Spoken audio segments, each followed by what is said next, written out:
Alrighty. Howdy, hi, hello. Welcome, everybody.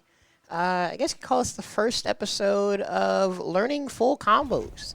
Uh, I'm here, BBoySonicX, hello, here with our local homie PaprcutRadiation. We're going to be learning some Mortal Kombat today, or more so, going over I guess you could say, the process of learning Mortal Kombat, the basics, the most important things to get you going in this game. So first off, Papercut, tell everyone a little bit about yourself, just in case they don't know of your legendary tournament feats.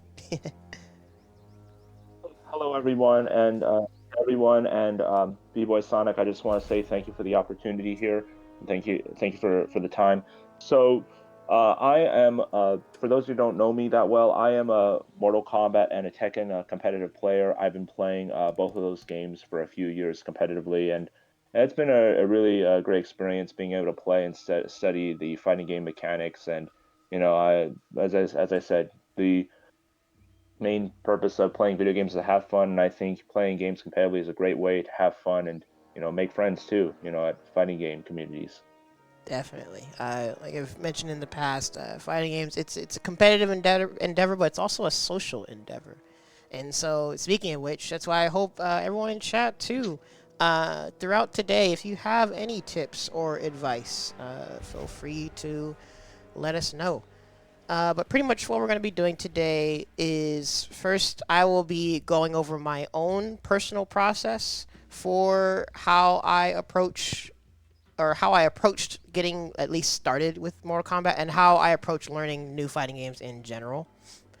And then Paper Cut, any critique you may have for me or anything else you'll want to add, you'll feel free to add it on there. And before we even go into it, I want to give the disclaimer that everything we'll be going over today, it is from our own perspectives. The general advice, it may or may not be uh, good as a whole, no matter what kind of player you are. But I think it's important to have a bit of perspective when going into this. And what I mean by that is, uh, have your own goals in mind when it comes to picking up a fighting game. Uh, are you just trying to play it for fun? Do you want to beat your friends? Get like know enough to be able to beat your homies. Do you want to actually get good? You want to learn and be competitive with it. Uh, Pretty much, that's the. I feel like that's the main important thing that is good to like have in your mind is the perspective of your goals. But at the same time, at the end of the day, like Papercut said, this is all about having fun. Whatever you do with these games, it should be in the pursuit of fun for you. Uh, with my own personal perspective, people that know me, I'm a very nerdy guy. My fun with fighting games is the knowledge aspect in learning and understanding things. So usually I don't have fun personally if I don't have a general understanding of something. So keep that in mind when I go through the process that I went through for picking up this game. So hopefully it all makes sense. Uh, am I good to go ahead and go on in here, paper cut? Anything else you want to add? Um, yeah, and something there is something I wanted to add in is that as B-Boy Sonic says, whatever helps you have fun, in a video game, play it the way you play it. For example, if you want to study the mechanics, go ahead and study them. If you just kind of want to go through it casually, just kind of, see the atmosphere, see what it's like, go ahead. It's whatever helps you have fun. It's what video games were originally designed, and in my opinion, still designed to do. Yep, exactly. Well said. So Thank you. also, yeah, obligatory like, comment, subscribe. Whether you're watching on YouTube, on Twitch, be sure to follow. We greatly appreciate it. And yeah, let's go ahead and get started here. I'll do my best to not do too much yapping and rambling. But pretty much with my personal process in starting Mortal Kombat, uh, and this really applies to any game that I play, is I am a big supporter of checking the in-game learning material first. Always just, if the game has a good tutorial, just hop in there and do it, because it's 2024. Most fighting games are at minimum okay with their tutorials, and as you can see, Mortal Kombat's tutorial is incredibly thorough, even at a first glance. And as you can see with me, my first step is what I like to do with the tutorial is I first do as much as I feel is needed to be able to play the game and function on a very, very basic level. And what I consider the basic level is movement, pokes, throws, and defense. Sum it up by those 4 things, because when you're playing a fighting game, to me, you need to be able to move, you need to be able to attack, you need to be able to throw when people are blocking, and you need whatever defensive mechanics are at your disposal to get people off of you. I feel like those are the main primary things that are the most important things to at least start a fighting game. And look at that nifty little menu here on the side. It even says the basics. So when starting this out, that's why I went through, at minimum, these things here. The basic movement, blocking and throws, special attacks, cameo. This goes into system mechanics stuff where usually if a system mechanic is a big part of your offense or your defense, I'd say it's pretty important to at least try and get the basics of it. And using your resources, that's here too. Well, I guess, honestly, I don't know if this counts as grinding. I did the tutorial, I watched a little bit of guides and stuff, but again, it's about what I'm going to call a baseline, which segues into my next step. You do the tutorial as much as you need for the basics of the basics, and then once I understand how a game functions on a very basic level, I go into what I call my baseline. The baseline is once you pick a character, be it off of aesthetics,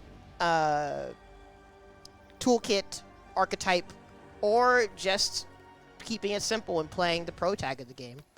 Once you find your character, you want to, again, find the things that I consider the bare minimum for you to function. And when it comes to characters, what I consider the bare minimum to function is you need to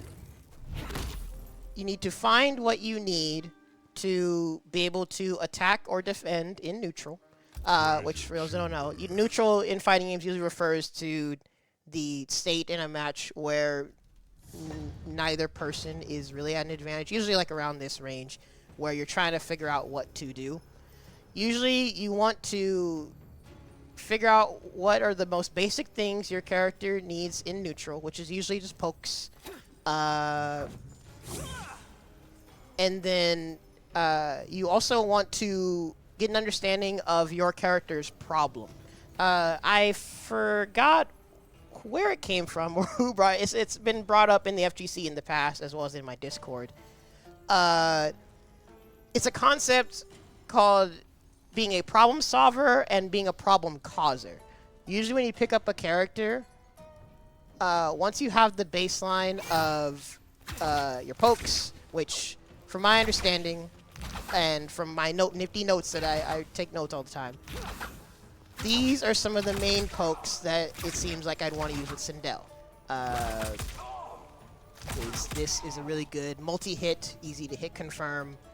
This is very long range, low. Watch your freaking toes. I also have a sweep too. I think it was forward. Oh, sorry. Back. Yeah, back forward. So stuff like that. I have my pokes.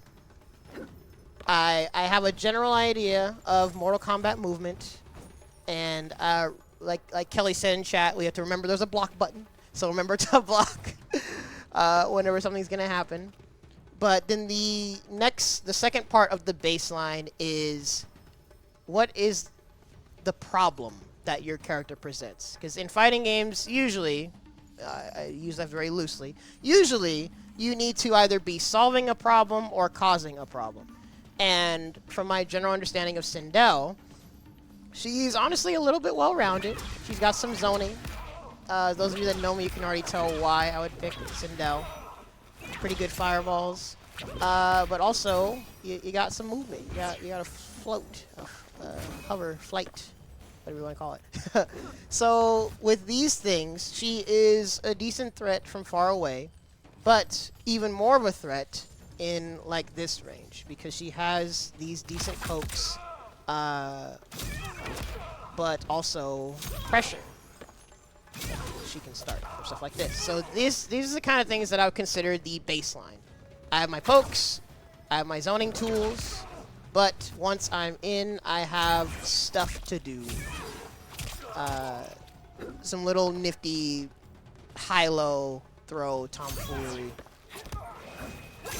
Like that. Let me know, chat, if this all makes sense so far. Is it okay if I add something, Yeah. Sonic? Yes, please do. Okay, so I've been listening to what you've said, and pretty much everything you've said has been like very accurate. You want to find a character you're like very familiar with in a fighting game that you want to be like, yeah, I definitely want to use that character. This is definitely a character that I think would go really well in a game.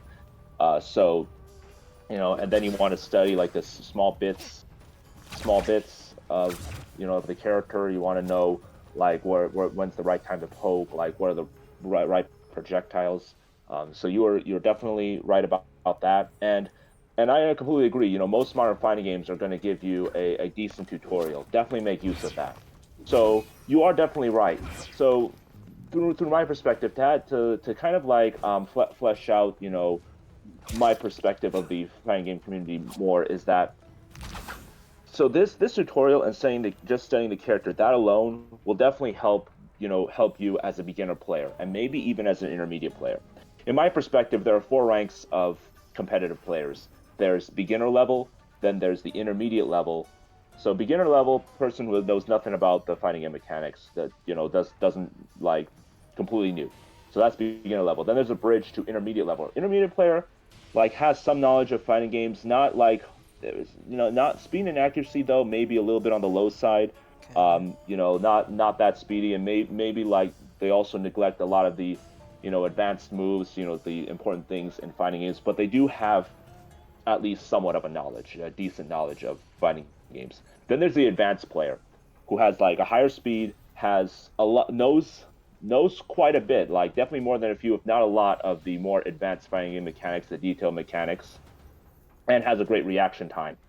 And then there's a bridge to the champion level player, which is obviously, that speaks for itself. You pretty much know like a great amount of things, like almost everything in a fighting game, and like definitely everything to know to have like a decent chance at like winning a tourney like Evo. Like you're like I know it's the Mortal Kombat stream, but you're basically one of the top players, a top player who could potentially win Evo or Professional, pretty something much. that or Combo Breaker or CEO, those kind of tourneys. So now that I've stated that too, I would say studying those mechanics, studying the tutorials, that's definitely going to help you as a beginner player, and then maybe even as an intermediate player, that will definitely help. But here's the thing, though, that if you want to reach advanced level as a competitive player, you're going to need to play rank matches. If you're from a region, for example, CenCal. If you're from a region where the FGC is not really that big, rank matches is definitely your go-to. You see, NorCal and SoCal, they have a huge fighting game community, and it's very possible to get a diverse experience in competitive play because there's just so many of people. Like in NorCal, there are like what, Yeah. 200 people. Dense, Might be exaggerating there. condensed Oh, environment. go ahead. Yeah. Or yeah, like you said, condensed environment. NorCal and SoCal, which is why they have a lot of events constantly, pretty much, because it's all big cities, a lot of people that are all able to meet. So yeah, that's the nature of like NorCal and SoCal. Exactly. However, if you're in a place like, let's say, CenCal, you know, then rank matches is literally, in my opinion, the only way you're going to reach an advanced level. I would say maybe even the bridge to advance. Like, you can reach an intermediate player without relying on ranked matches, but to get to advanced level, ranked matches are the only way you're going to be able to help increase your reaction time. Because here's the thing, when it comes to fighting games, things obviously happen in the blink of an eye. You're going to need high reactions, and that is absolutely crucial because when it comes to tournaments, the fighting game of the tournaments are going to go quickly. And if you like the matches, they're going to go quickly. So you need to have high reaction times. You don't know when to react. And it's one thing, you may know literally everything about the fighting game, but if your speed and reaction time, and especially playing under pressure, is not, is not on a proficient level, then there's, it's going to be extremely difficult to, beat like it, in advanced and maybe intermediate level players in a fighting game. So this is why rank matches teaches you how to reaction time and teach you how to play under pressure. I know I've heard a lot of people say, yeah, there's a lot of lag on rank match, online rank. Well, that is true. Okay, I do not disagree with that, especially depending which game you play. Despite the lag there, it's still going to help you increase your reaction time. It's going to teach you how to play under pressure, which is why playing rank matches is definitely like the most, most important, by far the most important thing for leveling up. And when I say playing rank matches, it's important to play it on a regular basis. You are going to have to put up with a lot of losses. Rank, I admit, it can be very frustrating sometimes, but it does pay off, and you do slowly rise up. It may not seem that way when you start losing, but it will slowly increase your reaction time. See, and you have to like do it on a regular basis. So you can't just say, "Oh, I'll play like maybe an hour of rank a week and then and then be done with it." No, that won't help you level up. It has to be, all, all the time. You have to do it on a regular basis. And of course, taking breaks is fine. In fact, I recommend taking breaks. But if you slack off of ranked matches too much, though, then your skill level is not going to rise that much. Yeah, playing consistently in general. Well, that applies actually to any, not just competitive endeavor, but any skill as well. But doing it consistently is the main way you not only improve in something but retain information. It's how your brains work. Repeated exposure. There's like online classes and yada yada about that. But yeah, that's where, again, going back to what we said though, this all depends on your goals. Of if your goal is to improve and to learn, yes, it's very important to try. Well, of course, I would say once you establish comfort first with like I said, the baseline and also just general fundamental things. Which I guess to kind of respond to that, if your goal is to learn and improve, you have to make sure not to try and go into things too quickly, because that's one of the difficult aspects of fighting games. Which, yes, ranked matches are like the main way and mostly easier way to play people on your similar skill level. At the same time, you don't want to try and hop into that competitive environment too soon until you are comfortable with playing the game. And this is another reason why I emphasize this baseline, is because before you even play a person, you probably want to make sure you're comfortable with even doing stuff. In fact, I should make him stop. Hold on a second. In fact, for example, sorry, I'm gonna. How do I get it to not play? Sorry, you can tell I barely use this. No.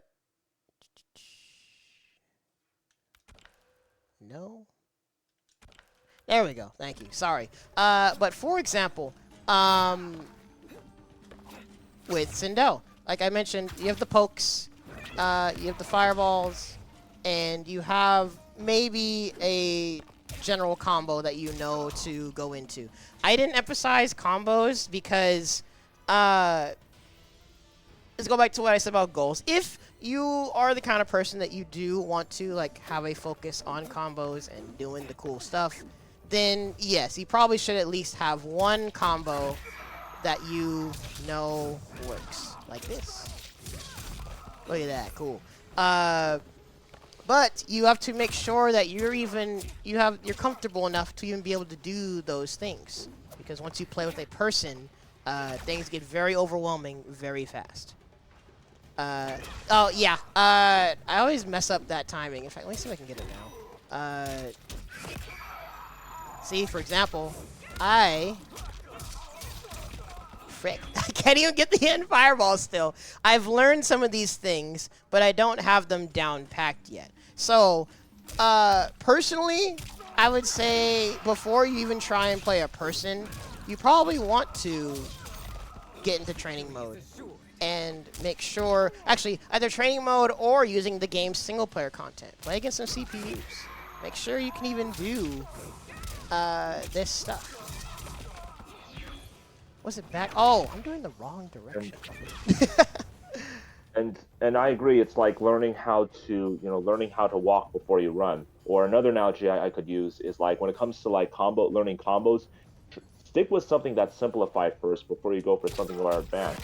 It's kind of like, when it comes to a football game, you want to learn how to be able to throw a 5-yard pass before you go for a 15-yard pass. You go, as I said, go for a 5-yard pass before going for a 15-yard pass. That's the same with, and sure, you may not get as many yards, but you will still get the guaranteed yards. For example, fighting games, right? You can still get the guaranteed damage even if the combo's simplified. You may not get as much damage, but it's guaranteed. Get comfortable with doing the simplified stuff before getting into more advanced stuff. And I do agree that going against CPUs definitely does help, but again, it's something like that will only get you so far. Like, if you're a beginner player or even you're a intermediate player, definitely go for that. Go for studying the mechanics, analyzing frame data. Of course, frame data is extremely important. Just like in Mortal Kombat, just like every other fighting game, you have to know the punishes and, blocks, etc. Yeah, frame data is important as a whole. Yeah. Although, make sure you don't go too much, or I think they call it like falling into the trap of it. Actually, I guess it depends on your goals and your focus. What you want to do with frame data when starting out is general concepts. If there is something online though that like keeps bugging you, like for example that Sub-Zero overhead, if you're trying to punish it and you just can't figure out what the frick do I do, then yes, you definitely should go into training mode or look online, check the numbers. The numbers don't lie, and then figure out what you can do to combat it. And yes, thank you. In case people don't know, frame data refers to the general structure of how I'm trying to think of the easiest way to sum it up. Sorry. Frame data refers to the general structure that moves animate. So fighting games, for the most part, usually run at 60 frames a second. And so that means that the animation is counted in frames. And the frame data refers to the different aspects of that animation, which usually the parts are summarized as startup, active frames, which are the frames where the attack actually hits something, and then recovery is those are the frames where you are finishing the animation and you can't do anything. And if I remember correctly, Mortal Kombat is one of the most thorough, one of the most thorough games in showing you the frame data in game, in person, or like all there without needing to like go wiki dive or whatever. So sorry, this is what we're referring to when we say frame data.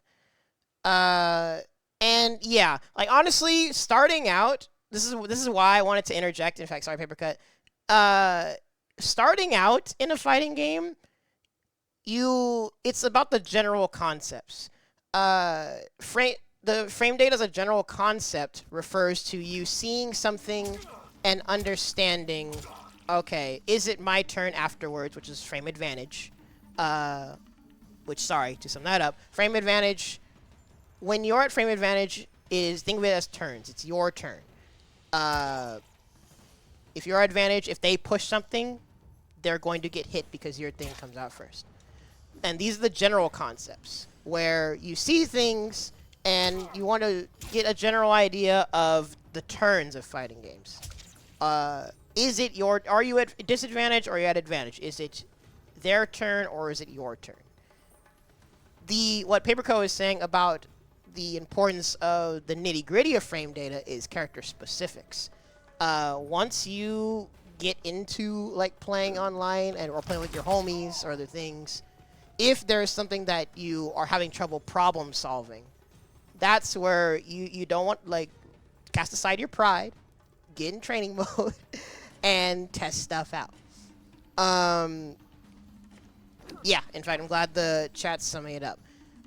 There are, in fact, in Mortal Kombat, if I remember correctly, there are some quote-unquote magic numbers, general concepts where, for example, if I remember correctly, if something is -8. So if you ever look at frame data and you see something is -8 at least or more, it's punishable. In quotes, usually. If something is less than -8, like -2, -5, you can't punish them for it. You can take your turn, but you won't hit them for doing it. And also, sorry to backtrack a little bit. Salty Zeal. So what I summed up before with the absolute bare minimum is what I call the baseline. Of once you have a general understanding of how to move, how to attack, how to block, and how to throw. I think those are the 4 most important things, or 3 most important things. Wait, how to attack, how to move, how to throw, and defense. Sorry, did I say block? Sorry. Those are main important things. That's the absolute bare minimum of the things you need to be able to do when you play a fighting game.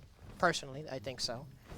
But then from there, when you pick up a character, the baseline of a character is the bare minimum for you to function with that character and their strengths, which is what I said about the causing a problem that needs to be solved. And again, anyone in chat, you can let me know if there's anything else I'm missing with CenCal, because she has pretty solid screen presence, good zoning, floaty float, if you want to try to zone.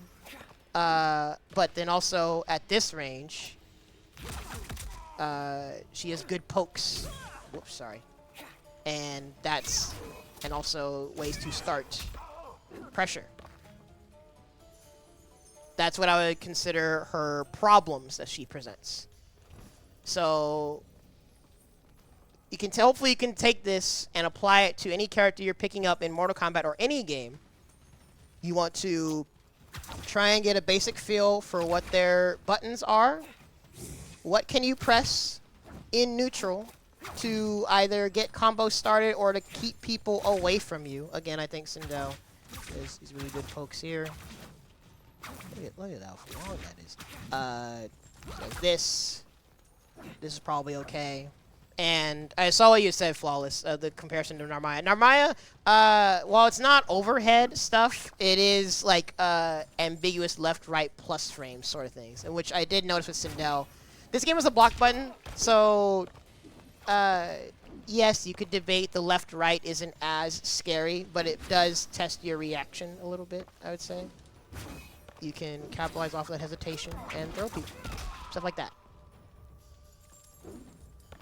Yeah, I think, well, it probably varies from game to game, but I think if you, at least for me personally, when you divide it up into those things, it can make comprehending a character happen a lot quicker.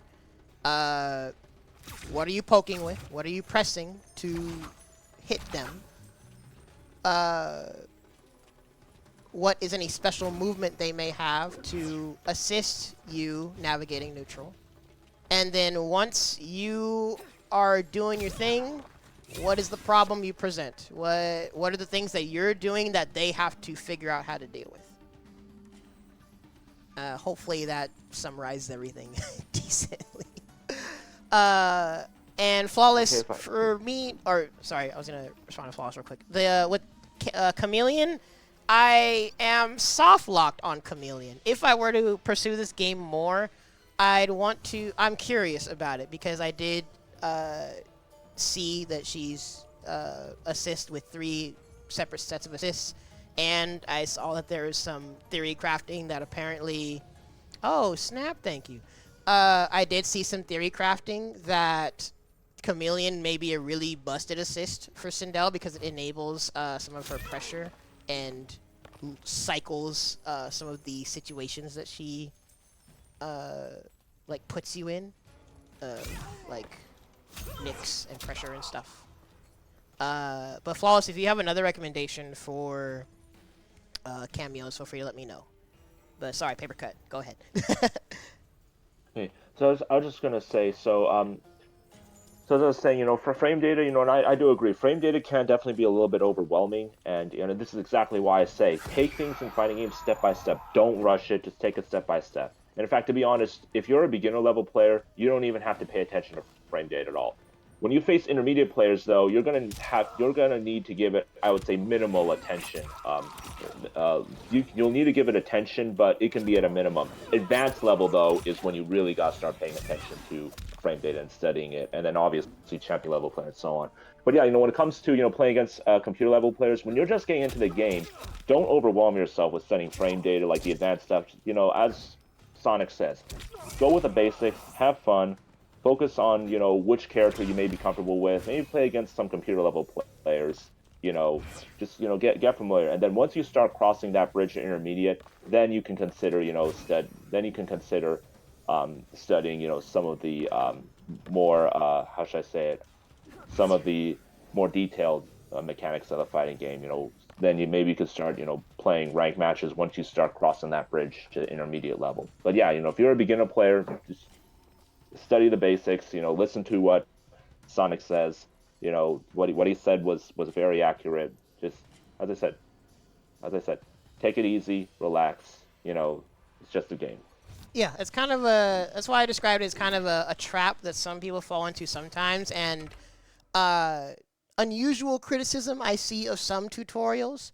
In fact, hold on, I'm gonna go back to the main menu real quick, since we're almost for break either way.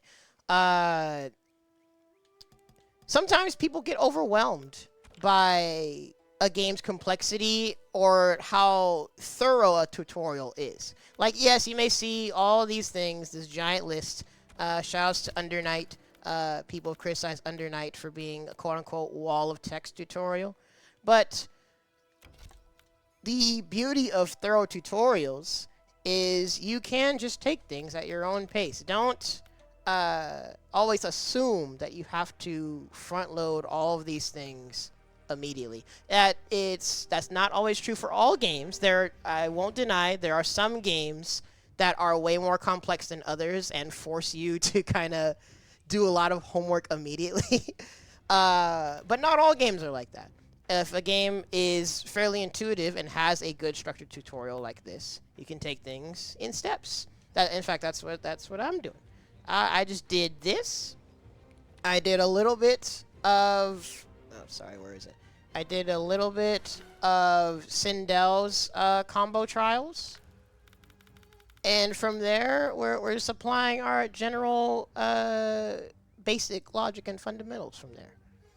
And again, this is why it's all to circle it back. This is why I emphasize this general structure of establishing a baseline. You find the most fundamental important things to get started and function. And then from there, like what Papercut was saying about levels, there's a certain point when the more you play something, you feel that comfort. You feel like it's muscle memory, second nature. Like riding a bike, or like driving, or shooting threes. Whatever skill or thing that you learn, and the more you do it, there's a certain threshold where something becomes second nature.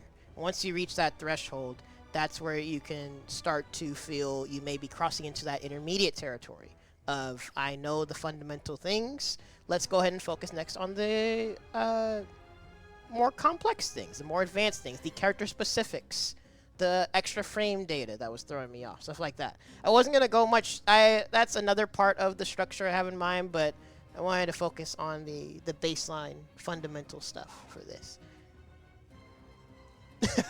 I am not good at basketball, but those of you that are in CenCal, actually, a lot of the local homies have been meeting up and playing basketball, tennis, going to the gym. We have our own little fitness crew here.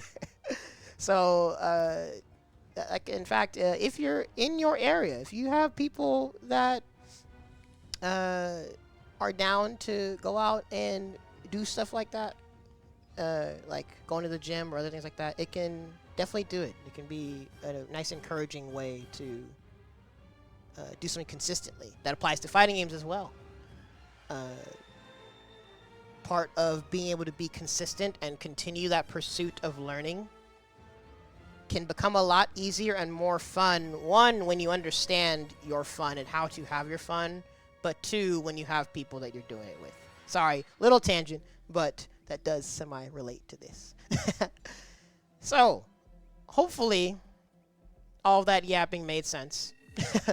uh, what I wanted to do was a quick ad break to give the chat the opportunity to add any additional points so we can talk about any CenCal specifics that you guys want me to try and pick up on and test, because what we're going to be doing next is some matches. First to some amount. We'll just be playing a bunch. So while this quick ad is going and we take a quick break, please fill up the chat with any tips or additional comments or any questions you may have. And Papercut, did you have anything else that you'd want to add on to what we mentioned so far? So some other things I mentioned to support what you were saying.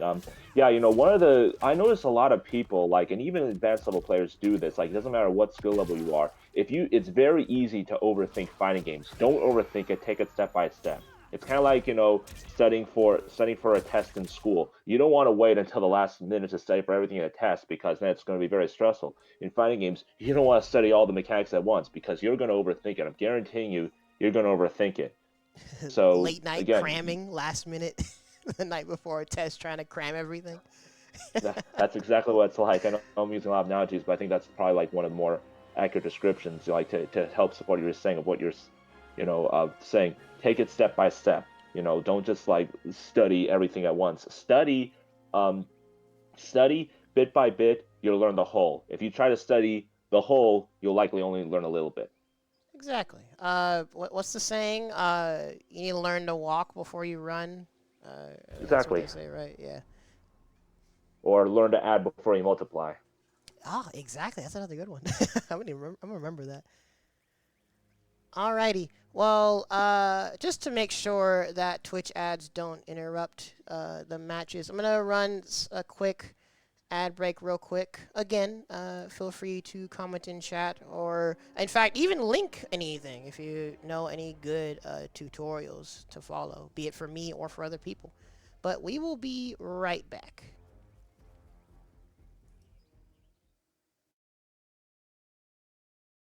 All right.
Huh. Okay, chat's Hello? yeah. Hey, sorry. Chat's saying ads are done already. Twitch must be lying to me. Then. Sorry. On my end, it says intermission. It just says intermission on my end. Oh no, yeah, the screen's on intermission, but the Twitch ads are still supposed to be going. Okay. But I guess if chat's saying they're done, then they're done. All right. So, I have it all. I have my mic all set up yet. Sonic and chat, can you hear me properly? I'm using a different mic now because we're going to be playing. We're going to be actually playing. Test, Let me know if you have test. issues hearing me. You sound good on I'll my fix it. end. Chat, you hear Papercut okay?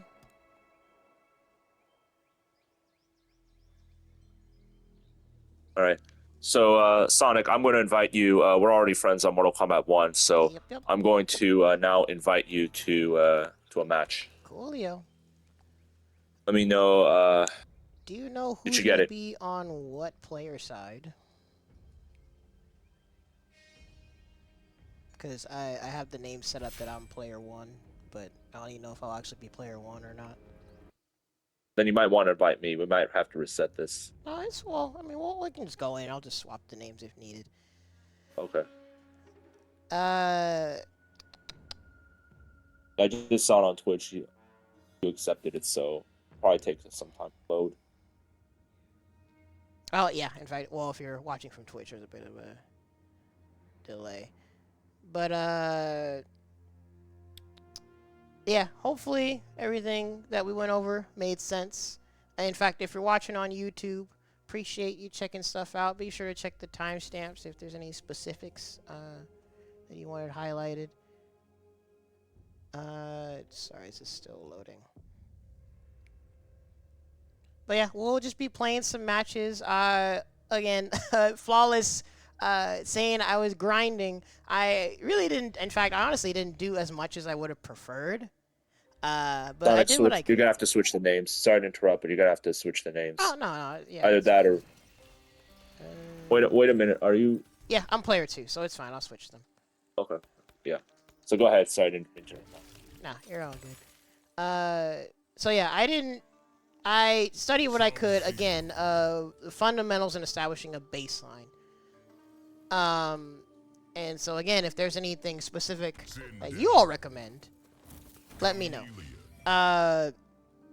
From doing the tutorial and oh, no worries. Thanks for stopping in. From doing the tutorial and watching some videos on basic stuff, the general understanding I have for Mortal Kombat in terms of pressure and neutral and whatnot. Tomb of the Dragon Army. Like I said, I have my zoning tools. We understand the movement, dashing and jumping. We can attempt some little wave dashes, perhaps. But aside from that, there's also the Tekken effect of there being highs, moves that you can duck. So I'll just be trying to be mindful of that. So, yeah. Speaking of Tekken, yes, something that's actually very similar. The first thing you if want to know in Mortal Kombat is how basic attack buttons. So this is a 1, right? This is a 1 attack. Notice Sub-Zero. That's his Very fast. That's his one. That's a 1 attack. Notice it's his left arm. This is the right arm. See?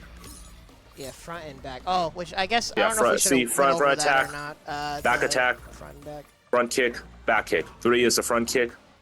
4 is a back kick. And that's actually just like Tekken, which, in my opinion, it surprises me. I don't judge people. It just surprises me why it's pretty rare to find a Mortal Kombat and Tekken player. I think I'm like the only like the only one in CenCal, I think. So. Yeah, so, the naming conventions are similar, and the general things of dealing with pressure, of having like things that you duck, things you have to stand block. It actually is pretty similar to Tekken. Yeah, now that you mention it, why isn't there that much crossover? Yeah, it surprised me, and in fact, so one of the reasons why it became like that, because it used to be in the early days of Mortal Kombat in the 90s, it was kind of more like Street Fighter attacks, but for a while it became a 3D fighting game. Mortal Kombat 5 through Mortal Kombat 8 was actually, believe it or not, it was a 3D fighting game.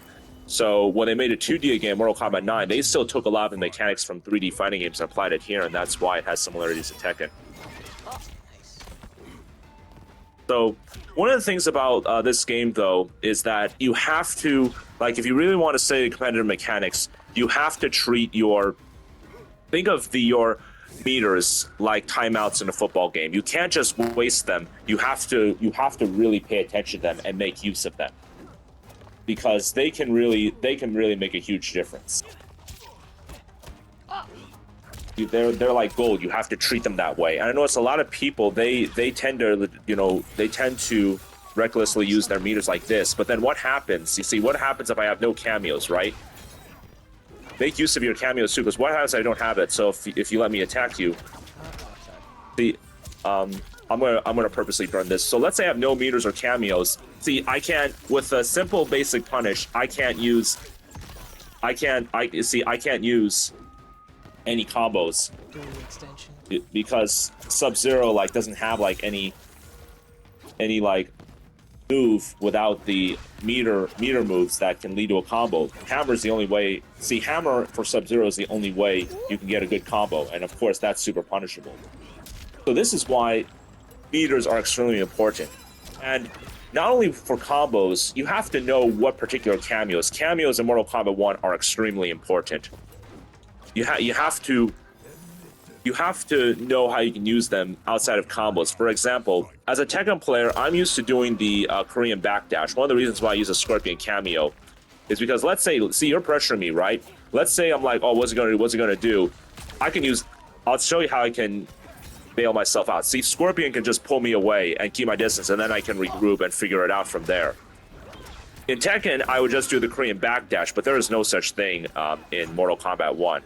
So, those who don't know what Korean backdash is, long story short, it's backdash and then down back, so it counts the backdash, and then you back again, so you quickly step away from the opponent. But there's no such thing in Mortal Kombat. So you see Scorpion cameo, he can keep distance, and then you can then use moves like this. If, let's say, your opponent has little life left, boom. You see, you gotta strategize. And another thing, pay attention to the meter. Notice how the numbers are breaking down, and it even shows you the amount of damage a certain attack can do. Pay attention to that. You got to do the math properly, because Mortal Kombat 1 is literally the only fighting game right now that actually shows the numbers, which I think is brilliant. Make use of it. So that's another thing. Does anybody have any, Sonic, do you or any of the chat have any questions before I discuss other things? I don't want to bombard you with too much information at once. No, I'm good. In fact, you can feel free to just fight however, because I'm trying to apply some of the general stuff that I had learned. All right. Hit confirming some so another thing you want to... Okay. Sorry, go ahead. So another thing you want to do, so this I've seen way too many players do this. I've even seen advanced level players do this. I'm going to show you in the next match what can actually happen. So yeah, feel free to just play however you play. Round 1, fight. So I'll let you fill up your meter. Oh yeah. So I'll just let you spam attacks, fill up your meter, so I can describe this example. Yeah. Well, I can just Sonic, so you remember how to break out of a combo, right? Yep. Forward and hold forward and. Yeah, forward and block at the same time. Press block and forward. So as you're blocking, press forward. Yeah. Well, boy, you're gonna tap forward. Okay. So here's the thing. You see, when it comes to 3 meters, right?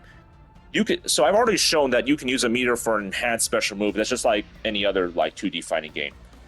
However, one thing that's unique in Mortal Kombat is that you can actually bail yourself out of getting caught in a very nasty combo by pressing forward and block at the same time. And you use all 3 meters when you do that, though. You drain all of your meters. So you got to use it wisely. So many people, so for example, this is just a simple string. This isn't an actual... See, all I did was I did a simple string on him. And I'll show you what happens if he got caught in it. He just would have lost 110 points. But look, he has no combo breakers. So what if I catch him in something like this?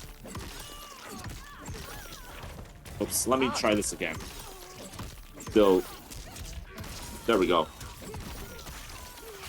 Yep. So those of you that play other games like Guilty Gear, it's similar how you treat your burst. You don't want to blow your burst immediately just because you got hit. You want to weigh the risk reward, the pros and cons. Like, yes, I'm getting hit, but do I want to blow this whole resource on a combo that was just going to do a little bit of damage? I probably not. You usually want to save that burst option for keeping yourself out of dire situations.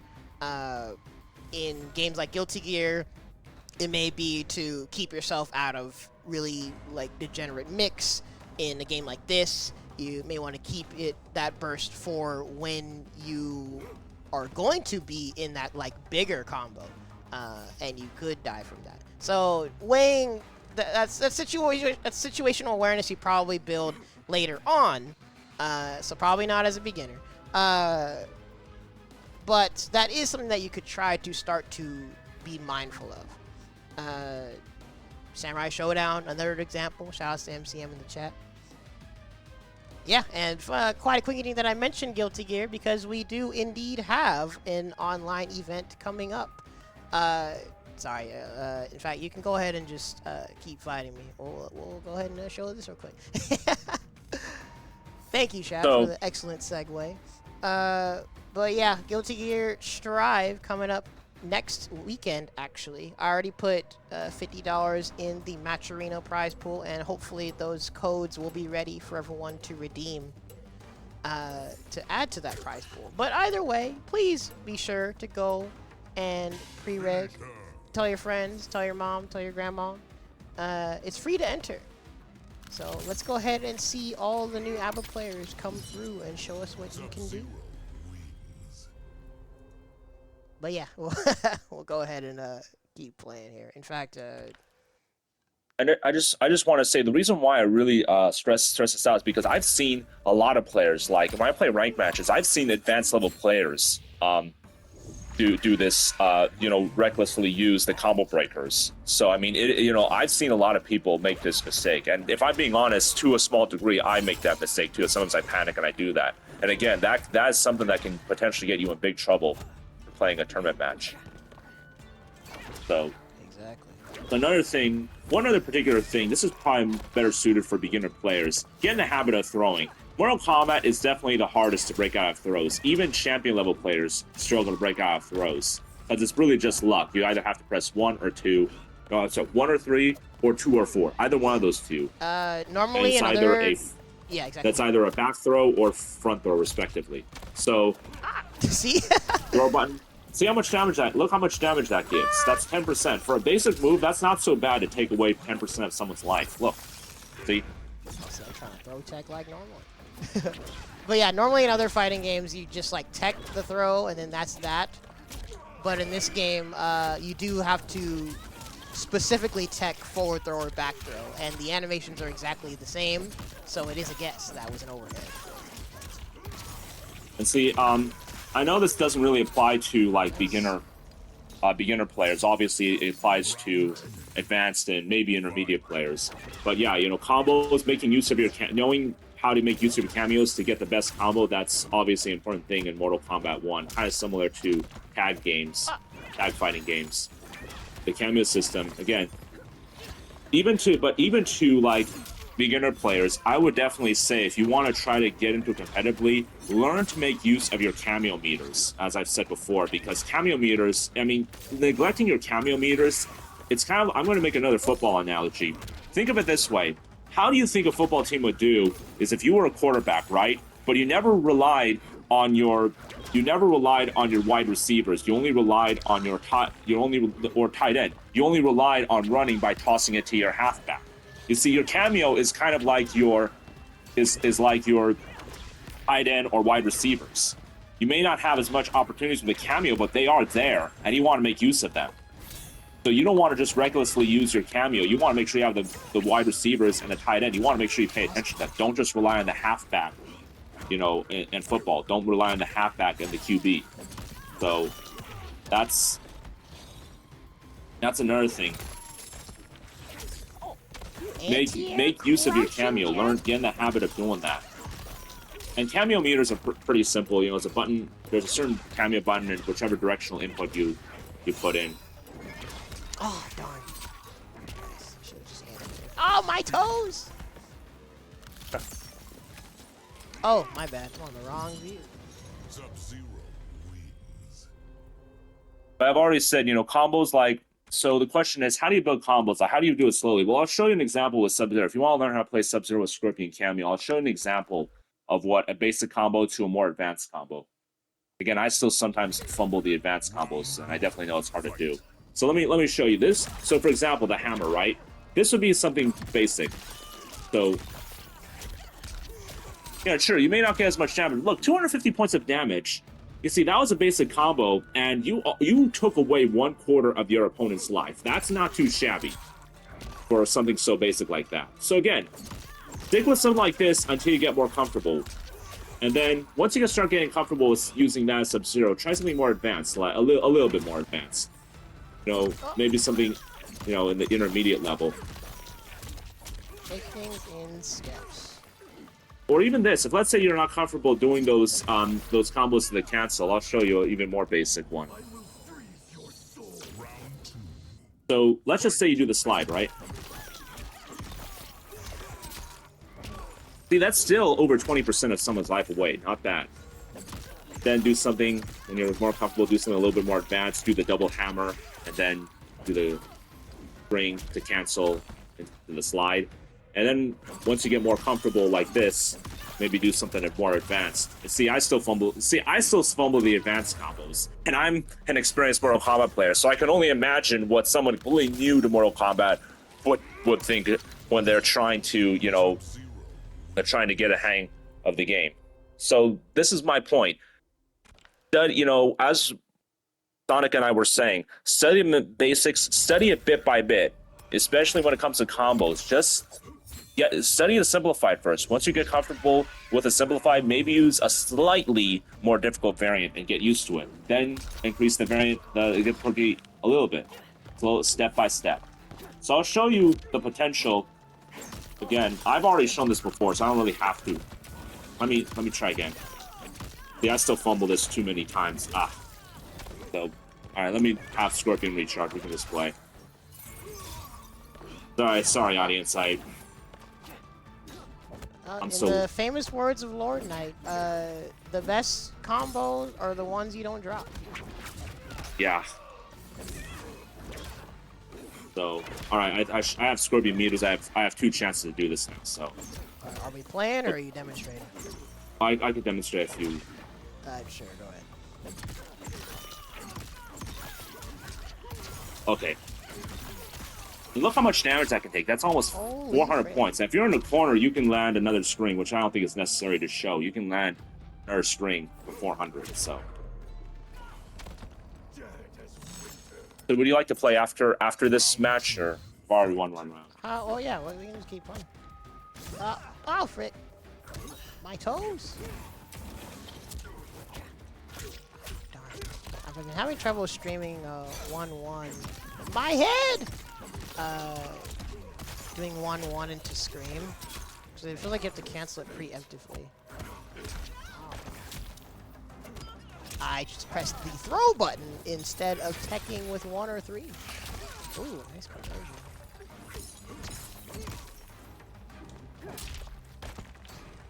Oh, you jabbed it. Frick.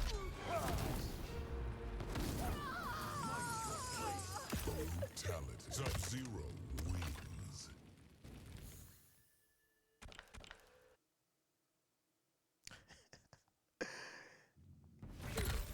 Round 1.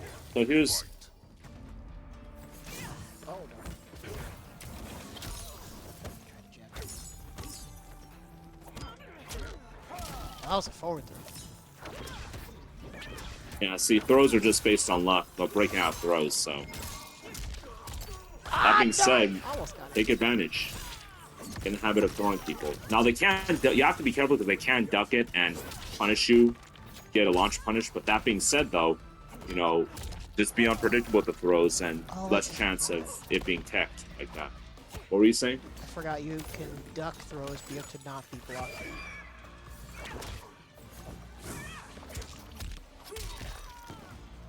Oh boy. Example, make use of your cameos. You are pathetic and weak. Round 2. Fight.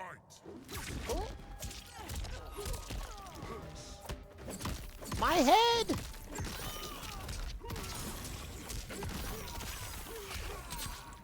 That's half my health. I probably should have finished. I should be low.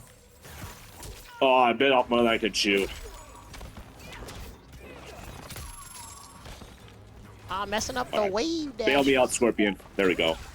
See, example of making use of your cameos. And of course, the uppercut. If the person jumps, use the uppercut to tech that. That's been something around since Mortal Kombat in 1992. It's been around for literally 3 decades, and it's still a useful mechanic. If someone jumps, boom.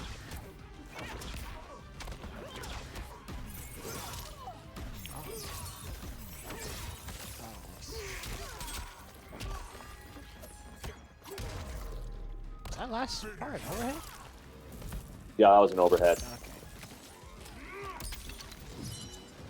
Sub-Zero wins.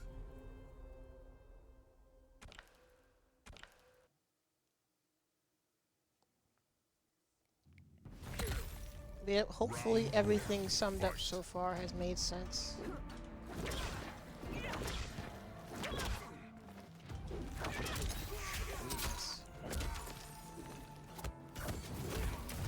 Nice read.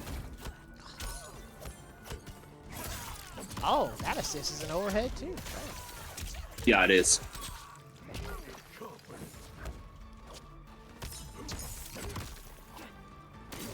Oh darn. Another thing I would say you gotta watch out for is scaling. Certain moves, especially Sub-Zero's ice moves, scale. For those who don't know what scaling means, scaling is that the higher a combo becomes, or the more hits you land, the less damage moves are gonna do. And it will reset though once once the combo is over. There won't be any more scaling. But in the middle of a combo, the more moves you do, the more it scales. So you gotta watch out for those. That's why you gotta choose your moves carefully. And again, to beginner and intermediate players, you won't really have to pay attention to that. But if you want to like go to advanced level, you really are going to have to give scaling a lot more attention. Oh! Wait, is that a low? Yeah, the side is a low. Okay, so we're gonna start trying to use down 2 against your low attempts. Down 2, you mean the uppercut? So do down 2. Oh yeah, Maybe no, down I'm one saying and when you're because you've been going for throws sometimes. I'm thinking out loud. I'm gonna use it when you try Okay. and throw me. That's what I mean. But this is what happens when you're an anime fighting game player. I do have to get it out of my muscle memory to be using the throw macro to try and tech when you just you either conduct or you do yeah, see, either that or you just do 1 or 3. Oh, I probably should have actually. Oh, see? We're avoiding them. You had the right idea. That was good. You had the right idea. Scary. Practice makes perfect. Oh, that anti-aired me. It's okay if I show them an example of the anti-jumping mechanic I like to do. Sure. So if you just jump, if you jump toward me or jump toward me, see if Yeah, that's someone down is trying to jump or land a jump punch or a jump kick, you can use the uppercut to tech that. And there are more advanced stuff, but that's like definitely one of the more basic things that I would say useful basic things that you can make use of. And again, that's been a thing that's been around literally in every Mortal Kombat game. Despite how much each Mortal Kombat game has changed, that one mechanic has always been there. It's never gone away. And I don't think it ever will go away. Make use of that. And it's just down and 2. If you're on the PlayStation pad, down and triangle. Xbox pad, down and Y. In fact, Very going simple. back to what I was saying about baseline, in fact, sorry, it probably is a good thing to include in your baseline is anti-airs. Finding out what's the one anti-air, be it your own characters or a universal one. What anti-air can you use in neutral? Oh, well, we did a little bit of something. That's not the thing that I've been working on. See, we're doing little stuff. I still The don't flawless know. blocking is definitely an advanced level, maybe even champion level thing to do. But long story short, for those of you who are saying, what does flawless block mean? You have to block at a very specific time, at exactly the right time. If you do it too late, no, if you do it too early, it's just a regular block. If you do it too late, you can get caught in an attack, which can lead to being caught in a combo. The point is that you have to time it almost perfectly. I believe it's a 1 or 2 frame. It's only a Two-frame measure. two-frame window? Dang. So, but what that does is that it, first of all, it takes away chip damage, because chip damage can't kill in this game. And secondly, it makes certain moves that aren't punishable actually punishable. So it makes a move that would usually be like -5, you can make it -15, which means you can get a launch out of that. But again, it's very hard to do. I struggle to do it. So, you know, as I said, even advanced level players and even champion level players have a lot of trouble with flawless blocks. So don't sweat this at all. And again, I'm only explaining it because, you know, you actually saw it, and, you know, some people in the Twitch chat might be saying, oh, what does that mean? So I just explained it. Oh, boy. Oh, nice tech. Oh, you had the right idea. That was good. If you followed that with a combo and launch, you could have gotten some good damage. Yeah, good job, Sonic. My cancels into flight.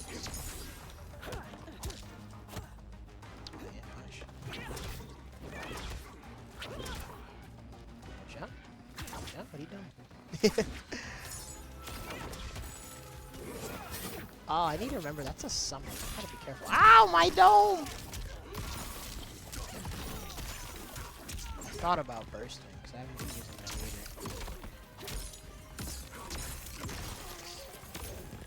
either. Oh, what the frick was that? Sub-Zero's brutality. I have not seen I'm just kidding. him do It's that, an ice clone. Sub-Zero has like a certain move, the ice clone. He can just shoot an ice clone at you, but you can easily tech it. You can jump over it and get land a nasty jump attack. Oh frick! I was too Oh far. snap! I should have. That was a low. How did I not block that? Yeah, I got it. Oh, wait, it is. Wilson. Oh, he went overhead.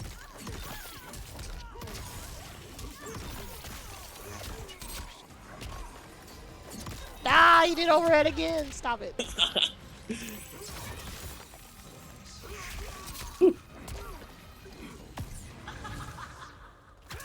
Oh, darn.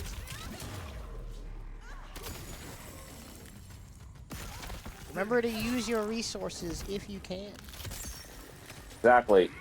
I haven't been using Cannon Fatal meters this whole time. and regular meters. Go ahead. No, yeah, I just realized right now that I hadn't been using Fatal Blows the entire time.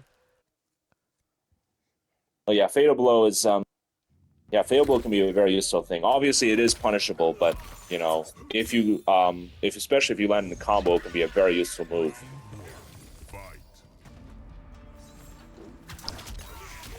You can literally take over half of someone's life away. Oh no. Oh.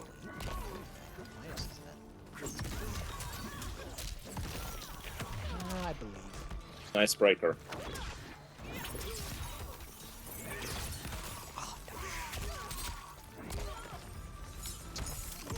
What? Oh, frick! I did it so late. The ice clone caught you. That's why that happened. Oh, dang. Yeah, how minus is that slide? You're doing it anyway. Definitely punishable. In fact, you can low block. Okay, so you're doing it to test me. I gotcha. Oh, boy.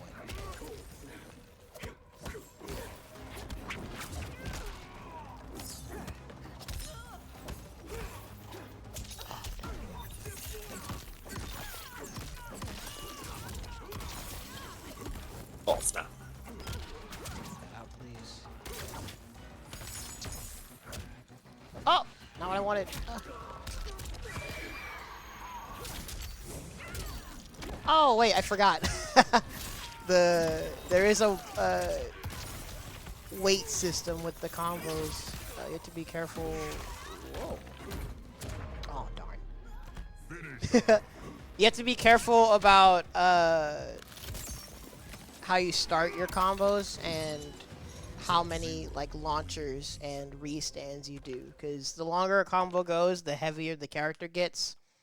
So that way you can't like just keep juggling them over and over. Yeah, good point. So yeah, I gotta remember if I do an air combo into a restand, I need to go into my ground ender. Yeah, I tried to do a flawless block and I got caught in it. Blocking is Yeah, I did it too early. Very hard to do. darn, I keep messing up my canceling the flight. What the frick? Nice breaker. Oh darn. Oh, that wasn't even a combo. That wasn't even a combo. Ah! Wait, that wasn't a combo. Nice. Oh, good one. Good. Oh, we cooking now, buddy. Watch your toes. Oh, frick. Oh, what? Did I catch my leg?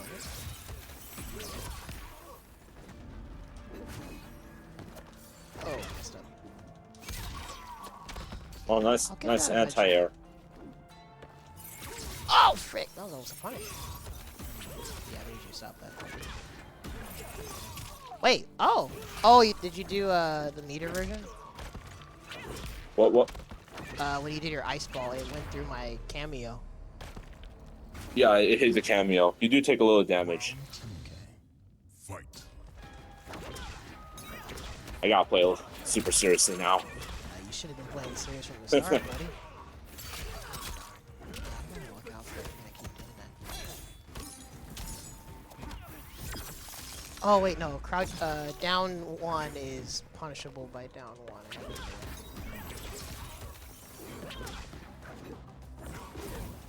What the frick?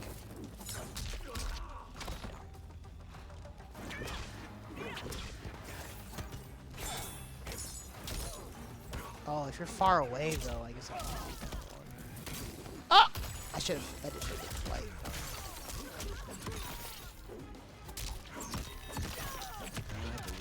Nice breaker. Nice breaker. Oh, you didn't win.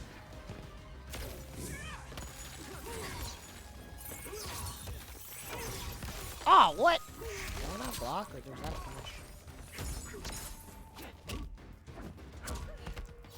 My toes! Final round. Fight. Dishonor my family. Aren't you a villain in this game? Oh, frick. Oh, I didn't block that. Oh, we're punishing.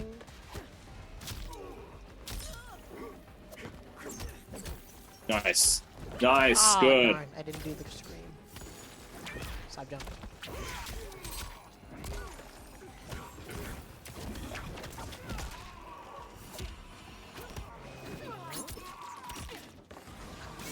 Oh, I missed! Oh, that's an overhead. Stop it. Oh, anti-projectile. Oh, I see. that's what that is. I still did not know what does what with chameleon assist. Ah, I didn't know. I'm gonna wake up fatal blow. Ah, frick!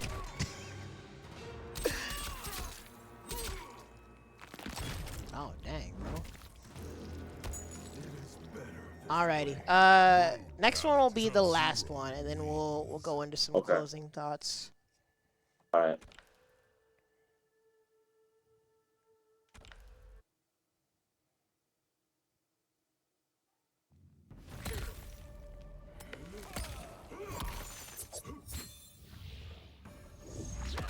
I'm trying to react. Well, some things are technically reactable, but it's not easy. So doing the general rule of blocking low and reacting high doesn't always feel like the best choice.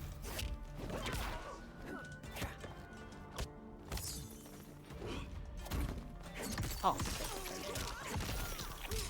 Well, I honestly haven't been keeping score correctly. I'm pretty sure it's like 7-1. Probably. I haven't actually won a match because we didn't even start like actually playing.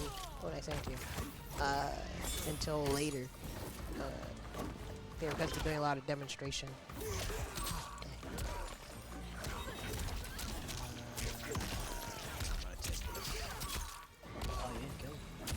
Oh, I didn't block. Round 2. Fight. Flawless blocking is hard. Oh, frick.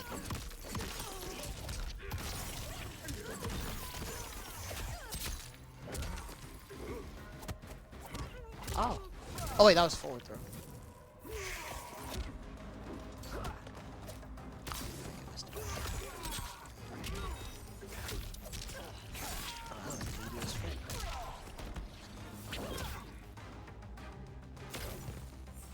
Jump, get a slide, wait.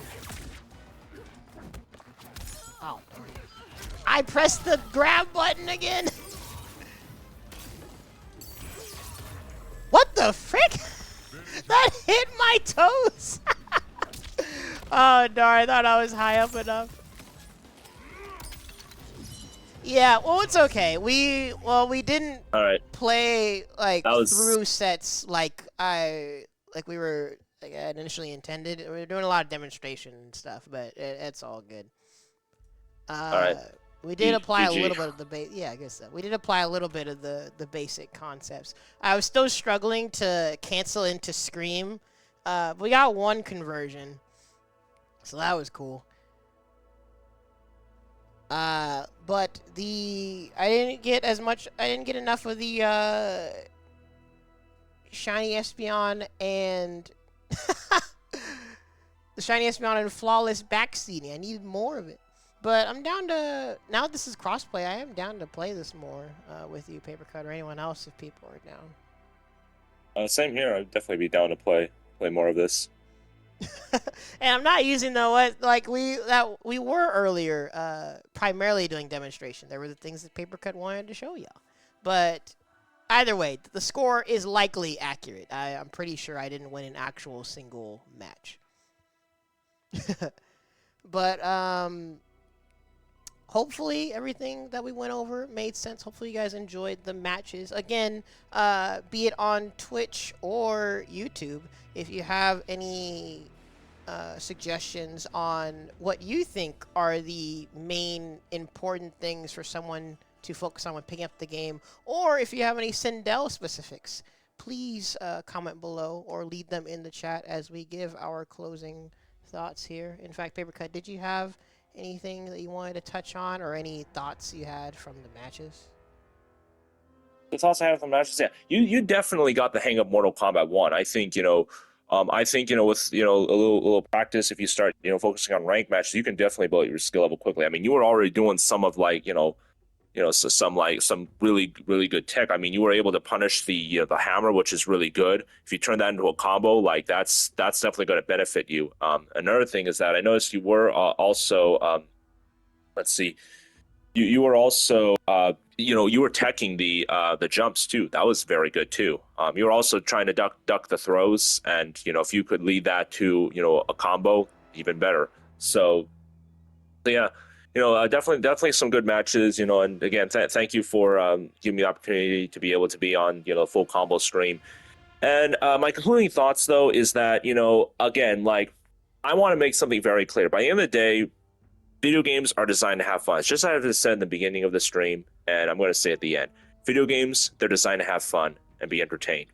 If people want to stick to being a beginner player and play it casually, am I going to judge them? Absolutely not.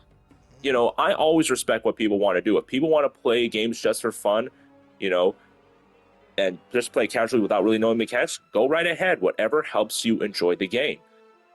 So what I was saying, though, about ranked matches, that is for people who want to turn into an advanced level player, who want to get into it competitively and seriously. If you want to get into it competitively, go for ranked matches. That'll help increase your speed and reaction. Yeah, and some of you have probably already seen it come up in FGC discourse off and on, the general idea of what's quote unquote reactable. One of the primary factors in reacting to things is knowledge and the awareness of what you're even trying to react to. You can't solely react off of audio and visual cues if you don't even know what's coming. So, playing online or just playing with people in general is what gets you the experience to even know what to react to. So, that's how, naturally, the more you play, the better your reactions will be. And to add to what you're saying, this is why, like in a place like CenCal, where let's face it, there aren't really that many FGC people around. You can play with a few people who are like really good at the game, but it's only going to get you so far. You see, fighting games are such a complicated thing. Is that it's a very diverse, it has very diverse mechanics. I mean, even just playing as one character, you can play in different ways. Let alone fighting games have obviously so many characters. It's going to take time to get used to a diverse experience. And to get that diverse experience and be able to react to a diverse amount of strategies, rank matches is your go-to, because you're going to find people who take it seriously. You're going to learn how to react. You react, and you're also going to be playing against many different kinds of characters and many different ways people play characters. Yep, exactly. So hopefully this has been helpful. In fact, whether you are someone that's starting out in Mortal Kombat or starting out in fighting games in general, remember to take things in steps, and in pursuing those steps, do the in-game teaching content, the tutorial that it has, as much as you feel is necessary to function. Again, the four main categories I said were movement, attacks, throws, and defense. Whatever you have at your disposal to not get hit or get people off of you. I think you get a general idea of those things. You pick your character off of XYZ criteria, uh, and then you find that character's baseline of what buttons can you press in neutral to poke with, what things can you press to get the most basic combo going, and what are the tools that your character has to present the most basic problem that your opponent has to solve. Usually I sum up problems within characters that problems that characters present. Sorry. Usually I sum them up as they make it hard to approach. Usually like a zoner, they're controlling space in some way. They make it hard to defend, hard to block. Usually they have some kind of mix, overheads, lows, very fast pressure, plus on blocks, sort of things like that. Or they are a well-rounded character. They kind of present a bunch of mini problems all at once. I think if you pick up a character and you do what you can to find out what problems your character presents, that can help you pick up a character fairly quickly and be a threat with a character more quickly. And once you do that, that's all baseline stuff. Then, depending on your goals, you go forward with what we've been saying about learning the intermediate stuff, more advanced stuff, playing ranked matches, learning those things in steps. Walk before you run, and all that Definitely. good stuff. And is it okay if I add something, Sonic? Yeah, go ahead. I just want to say, I would say one last thing I want to say is that only go with a competitive game that you have a true passion for. Don't play it because of how popular it is. Like, I just want to say that I greatly respect the Super Smash series, and I greatly respect the Street Fighter series. I can definitely see why a lot of people like those games. That being said, though, I don't have the passion for it, though, like I do with Tekken 8 and Mortal Kombat 1. You see, the reason why I've been able to play so many ranked matches in both Tekken, and Mortal Kombat, I think I played like those two games combined. I think I played like, I've been playing these games for years, so I've literally had like 20,000 ranked matches. So, and the reason why I was able to play that many is simple. I have a huge passion for those two games competitively. If you don't have a passion for a certain fighting game, you're going to get burned out quickly. So only pursue fighting games that you have a true passion for.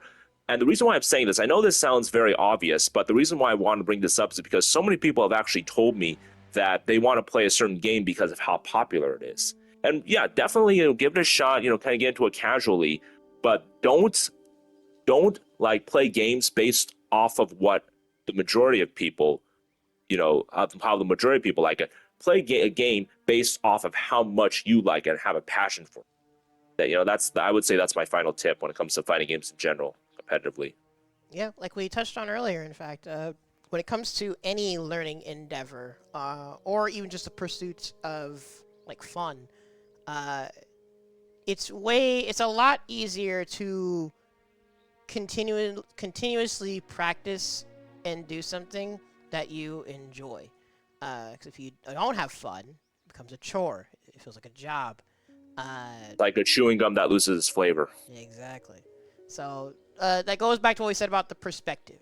Keep your goals in mind and just try and have fun, however you may do it.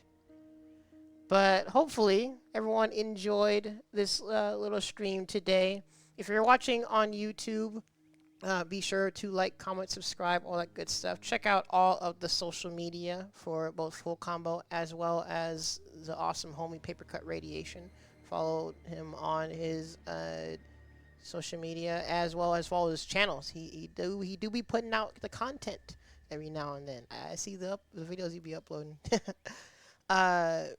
Thank you. Yeah.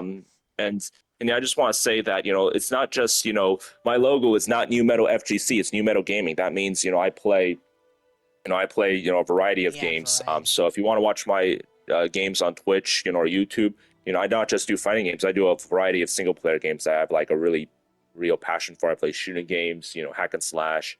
So yeah, feel free to check it out. And in fact, I'm actually planning to do a Tekken 7 rank match, not Tekken 7, silly me, muscle memory, Tekken 8 rank match stream right now. So if you want to watch me play Tekken 8, feel free to check out my Twitch channel right now. Yep. And so, those of you on YouTube, we will catch you in the